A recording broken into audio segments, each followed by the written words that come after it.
The dog stopped at the door and would not move. Sergeant Callum Reyes, the handler, tugged the lead once. Nothing. He tugged again. Still nothing.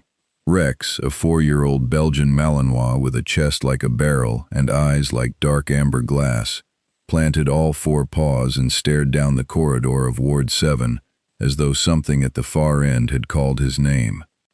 "He's never done this," Reyes said.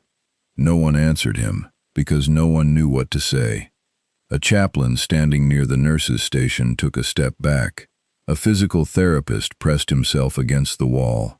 3 patients in doorways watched with the particular stillness of people who have seen enough strange things that they have stopped being surprised by any of them. Rex did not growl. He did not whimper. He simply stood there, solid as a wall, with every hair along his spine perfectly flat. "He walked through a burning building last April," Reyes said, quieter now. "He does not stop." Then a door at the far end of the corridor opened, and a nurse in dark navy scrubs walked out. She was not running. She was not doing anything remarkable. She carried a chart in one hand and a small paper cup in the other, and she moved the way people move when they have already done this particular walk 10,000 times. But Rex's head lifted. His ears came forward. And then, without a word from Reyes, without a single command, the dog took 1 step forward, and then another, and then he was walking down that corridor toward her, as though he had always known where he was going. Nobody there could explain it. What nobody there knew was that the answer was not in the ward at all. It was in something that had happened 8 years ago, in a place none of them had ever been, and it belonged entirely to the woman walking toward them. There are stories we carry so quietly that the world forgets they exist. This channel exists to find those stories and give them the air they deserve. If you believe that the quietest people sometimes hold the most remarkable histories, stay with us. We read every comment, and we are grateful for every one of you who is here. Now let us tell you about Mira. Mira Calloway was 34 years old. Her hair was dark brown, cut to the jaw, and it had a habit of curling slightly behind her left ear when the ward got warm, which was most of the time. Her eyes were a gray that looked different in different light, greenish near the windows, almost blue under the overhead fluorescence, and something closer to silver in the dim of a patient's room at 3 in the morning. She wore navy scrubs and white sneakers, the sneakers so clean they looked almost defiant against the scuffed linoleum. She wore a single silver band on her right hand, just above the knuckle of her middle finger, the kind of band that had no stone and no ornamentation and said nothing about itself. She had worked at the Naval Medical Center in Portsmouth for 3 years. Before that, she had worked in trauma. Before that, she had been somewhere else entirely, and she had never told anyone here what that somewhere was. She was the first nurse on shift, and the last one to leave. She was the one the overnight staff called when a patient would not calm, not because anyone told them to call her, but because she was the one who came when called and stayed until the patient was settled. And that was the kind of thing that builds a reputation quietly. She did not talk about herself. She deflected questions with a compliment about someone else. When a younger nurse made a mistake, Mira was the one who caught it and corrected it without an audience and without a file note. The patients called her Mira, just Mira, not Nurse Calloway, not ma'am. She had a way of sitting at the edge of a bed that made it feel like she had nowhere else to be. Her closest friend on the ward was a charge nurse named Della Marsh. Della was 51, with close-cropped gray hair, and the kind of laugh that started somewhere below her collarbone and came out slow and full. She had worked trauma for 20 years and believed she had seen everything. Mira had not been on the ward 2 weeks before Della decided she had been wrong about that. "She doesn't sleep enough," Della told a colleague once. "She works a double and then she's back before the day shift has finished their coffee." She said it the way people say something that worries them and impresses them at the same time. One Tuesday night in early November, Della found Mira sitting on the floor outside room 14, not leaning against the wall, sitting on the floor with her knees drawn up and a folder open across them, reading, at 20 past midnight, in the thin light that leaked from under the door. Mira. He got anxious around 2 last night, Mira said, without looking up. I want to be here before it starts. Della leaned against the wall and looked down at her. You have 6 hours before your next shift. I know. Mira. He's 23, Della. Now she looked up. He doesn't have anyone here. Della did not say anything for a long moment. She looked at the folder, and at the silver band, and at the curl behind Mira's left ear. Then she slid down the wall and sat on the floor next to her, and they waited together until 2 in the morning, and then they went in. That was the thing nobody on the ward could quite name. Not the extra hours, not the competence, which was considerable. It was something quieter. It was the way she seemed to understand, before anyone explained it to her, exactly what a patient needed, and exactly how much space to leave between the understanding and the doing of anything about it. She had a ritual no one had asked about. Every morning, before the ward got loud, she walked the length of the corridor once, slowly, alone. She stopped at each doorway and listened. She did not go in unless something told her to. And something usually told her to. Della had seen it happen a dozen times. She never asked about it. She watched it the way you watch something you do not fully understand but have learned to trust completely. There was one thing, though, one detail that Della had noticed in the 3rd week of Mira's first year there and had never forgotten, and had never mentioned. On Mira's right forearm, just below the inside of the wrist, there was a small tattoo. It was a silhouette, a dog, sitting at attention. Della had seen it once, in good light, when Mira had pushed up her sleeve to wash her hands, and she had not asked about it, but she had remembered it. She had remembered it because of the expression on Mira's face whenever she heard a dog somewhere in the building. It was not quite recognition. It was closer to the expression you see on a person's face when a piece of music comes on that they have not heard in a very long time. She had remembered it because she had never seen Mira look like that any other time. The program had been running at the medical center for 4 months. It was a pilot. The idea was simple. Trained military working dogs and their handlers would visit patients on designated wards, the same way therapy dogs visited civilian hospitals. The dogs were different. They were working animals. High drive, high training, accustomed to discipline. They were not lap dogs, but they were steady, and steady was what Ward 7 needed. The coordinator of the program was a retired colonel named Dr. Frank Okafor. He was 62, thick through the shoulders, with a white beard kept close and small reading glasses he was always misplacing.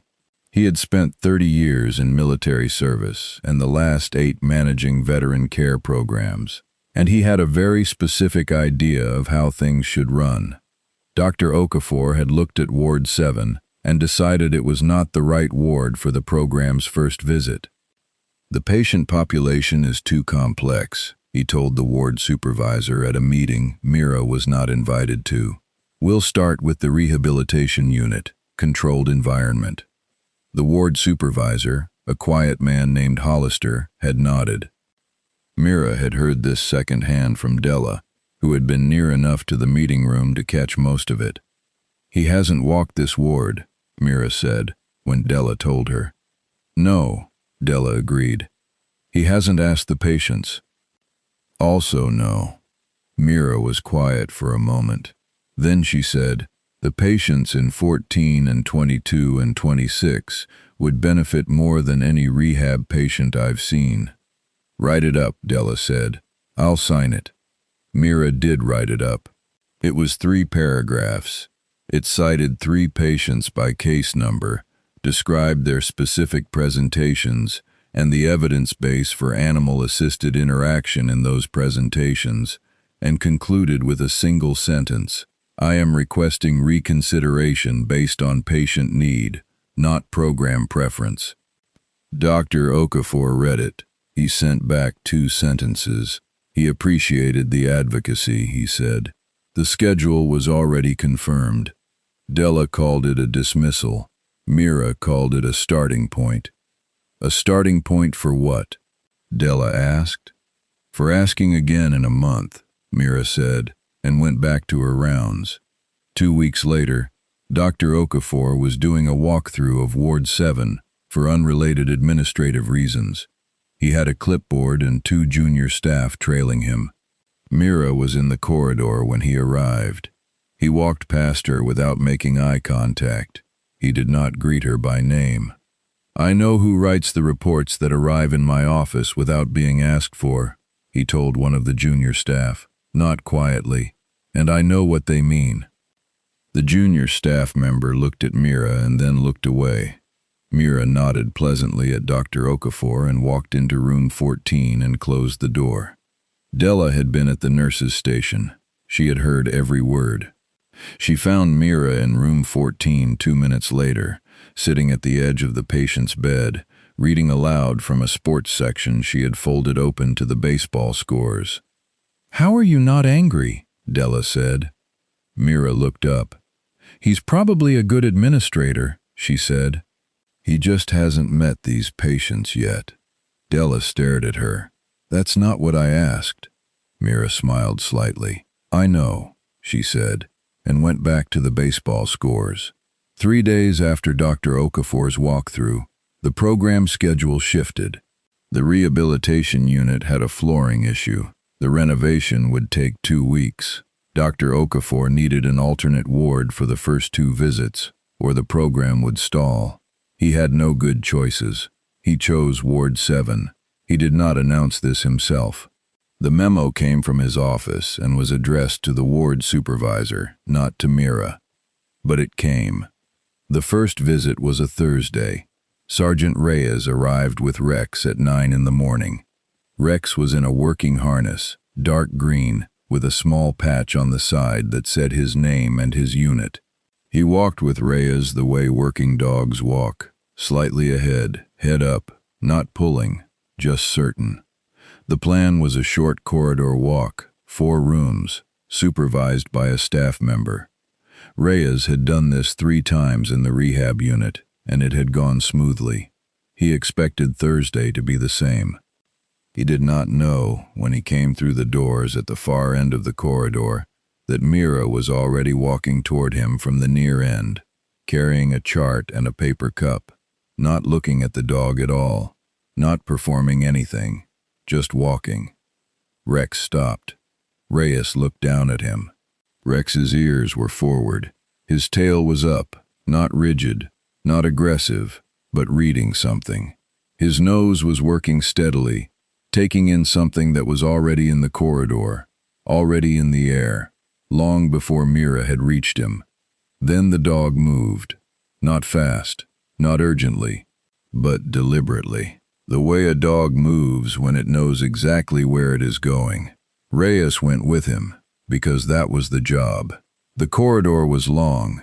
The overhead lights were bright and cold, mid-morning fluorescent, throwing flat shadows on the linoleum.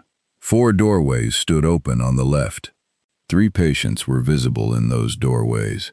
All 3 of them watched the dog, and then they watched the woman the dog was walking toward, and none of them moved. Rex walked 11 steps and sat down in front of Mira. He sat the way he had been trained to sit. Back straight, head up.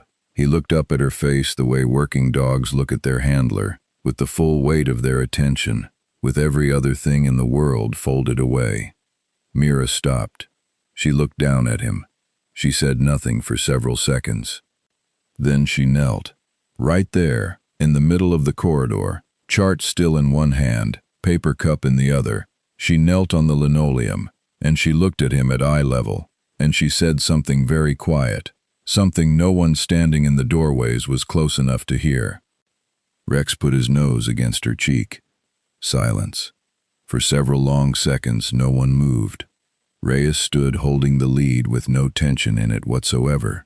He opened his mouth and then closed it. One of the patients in a doorway said, "Is that normal?" "No," said Reyes, "it is not." Dr. Okafor had arrived at Ward 7 that same morning for what he had described to his assistant as a supervisory check-in. He was in the corridor. He had been there when Reyes came through the door. He had watched all of it. He had seen working dogs for 30 years. He had seen them in the field and in hospitals and in training yards and in retirement. He knew, with the certainty of long experience, what he had just watched. He had never seen a dog who did not know a person walk toward that person and sit.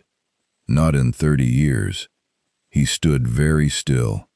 The junior staffer next to him said, "Lo, maybe she had treats." "No," Dr. Okafor said. His voice had changed. "She didn't have anything. Maybe the dog just likes her." "He's a patrol dog," Dr. Okafor said. "Patrol dogs don't do this." He was still watching Mira. She had stood up now. She was running one hand slowly along Rex's neck, and he was leaning into it with his eyes half closed. "Sergeant," Dr. Okafor said, crossing the corridor. "How long have you had him?" 14 months, sir." "Has he done this before?" Reyes looked at the dog and then at Mira and then at Dr. Okafor. "Sir, I have never seen him do this." "How did she call him? What did she say?" "She didn't say anything, sir. Not until she was already in front of him." Silence. Dr. Okafor turned and looked at Mira fully for the first time. Not past her, not through her, at her. His expression was the kind of expression that belongs to a person who is trying to remember where they put something very important. "What is your name?" he said. "Mira Calloway." Something moved across his face. "Calloway," he said, slowly. She waited. "You were in Lejeune," he said. It was not a question. The corridor was very quiet. The overhead lights hummed. 2 patients had appeared in their doorways again, drawn back by the silence. "Yes," Mira said, soft and plain. "Which unit?" "2nd Battalion, 8th Marines. Fleet Hospital, 2015 to 2019. Dr. Okafor looked at her for a long moment without speaking. Then he said, "You worked the kennel attachment." It was still not a question. "I did," she said. "You trained with the dogs." "I cared for them," she said quietly. "I wasn't a handler. I was the nurse on call for the working dogs in that unit, for 4 years. The junior staffer said, "What?" Della had appeared at the end of the corridor. She had been listening for the last 30 seconds. She stood very still. Dr. Okafor said slowly, "You treated their injuries. You monitored their health during operations." "Yes." "How many dogs?" 14. Over 4 years. Some overlapped. He nodded. He was not looking at Rex anymore.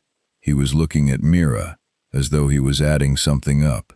"He can smell it," Dr. Okafor said. Not to her, to himself, to the room. "Sir," Reyes said. "The scent profile." Dr. Okafor turned to face Reyes. She spent 4 years in close contact with military working dogs in active duty conditions. That's not a smell that leaves. Not from someone who was doing it the way she clearly was. The conditioning, the handling practices, the specific compounds in her skin at this point. He recognized her as a handler before she was halfway down the corridor. He looked at Mira again. "You knew." When he stopped at the door, she hesitated. "I thought maybe. But you didn't say anything." "It wasn't my place to say anything," she said. Della pressed both hands against her mouth. One of the patients in the doorway said, "She never said she worked with dogs." And another patient from further down said, "She never said anything about that." Dr. Okafor said to Mira, "Why did you leave the program?" Something shifted in her face. Not pain. Something older than pain. My last dog, she said. He was 12. He had done 8 years. He was going to retire. She paused. He didn't make it to retirement. It was a training incident. Nothing operational. Nothing that should have happened. Another pause. I requested reassignment afterward. To nursing. I was already a nurse. I went back to it. And you never went back to the dogs. She looked down at Rex for a moment. Rex had not moved. He was still sitting at her feet, watching her face. No, she said, I didn't. Dr. Okafor was quiet for long enough that everyone in the corridor became aware of the quiet. Then he said, his name in that unit, your last dog, do you remember what his name was? She said, Caspian. Nobody said anything. Dr. Okafor reached inside his jacket. He took out his reading glasses, which he found in the breast pocket, and he put them on, and he looked at Mira over the top of them. Caspian finished that unit's lineage, he said. He was retired posthumously with full honors. His record was classified as exemplary. I know that because I signed the commendation. A long pause. He was part of the program I administered before this one. The only sound in the corridor was the hum of the lights. Reyes looked down at Rex, and then at Mira, and then at Dr. Okafor, and then back down at Rex. That's why, Reyes said, barely above a breath. Mira reached down and rested her hand on the top of Rex's head. Her fingers were steady. Her face was still. He was the best dog I ever cared for, she said. Quiet and plain. Nothing extra in it. Just the fact of it delivered into the silence of the corridor as gently as she could manage. Della made a sound that was not quite a word. The patient in the doorway of room 14, a 23-year-old who had not had anyone visit him in 11 days, stepped fully out into the corridor for the first time since his admission. He did not say anything. He stood there and watched Mira and watched the dog, and his face did the thing faces do when something is happening that is too much to hold quietly. Dr. Okafor removed his glasses and folded them and held them in both hands. I owe you an apology, he said, for the program schedule, for the memo, for the things I said in this corridor 3 days ago. He did not look away from her when he said it. I made assumptions. You had no reason not to, she said. That is generous of you. It's accurate, she said. He nodded slowly. Then he turned to Reyes. Can Rex do a full ward visit? Yes, sir, Reyes said. Whatever she needs. Dr. Okafor looked at Mira. Would you walk him in?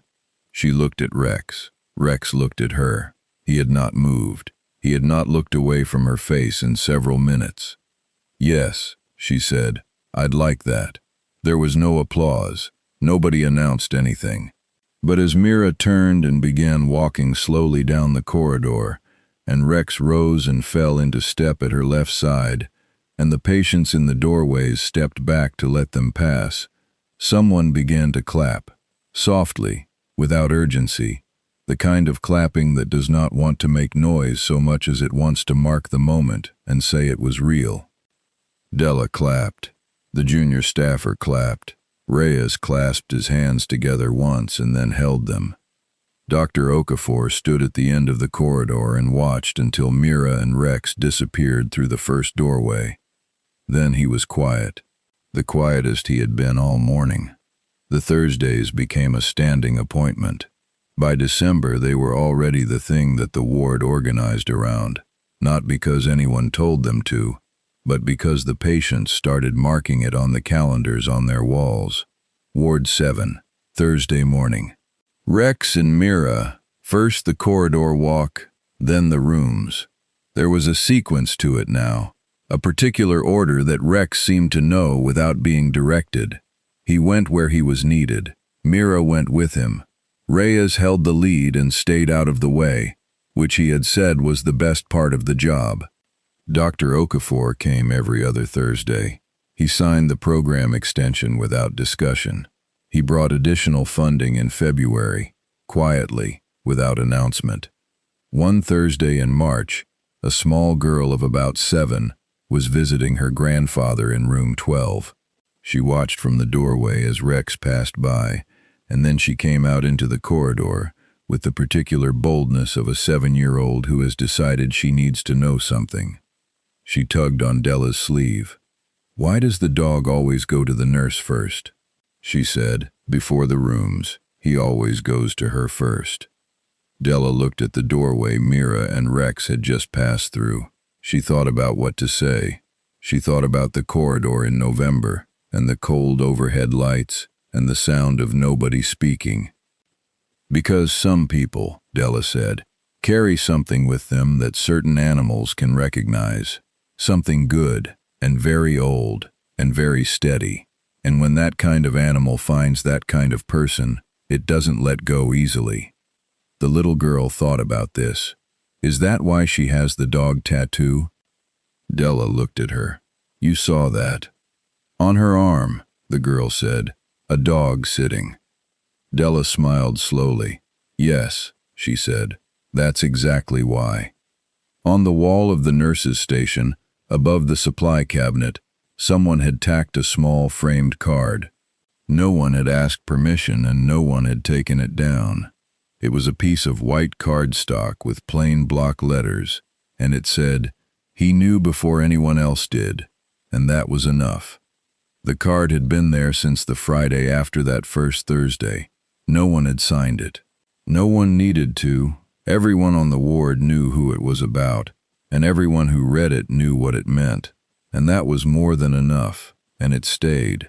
There are people in this world who carry their histories without a word. They do not reach for recognition. They do not correct the people who underestimate them. They keep showing up, and they keep doing the work, and they wait with a patience that most of us will never fully understand. We tell these stories here because we believe that kind of patience deserves to be witnessed. If someone in your life carries something quietly, a history, a loss, a love they do not talk about, leave their name in the comments. We would like to hear about them. And if this story found you today, consider staying with us. We are not going anywhere, and neither are the stories.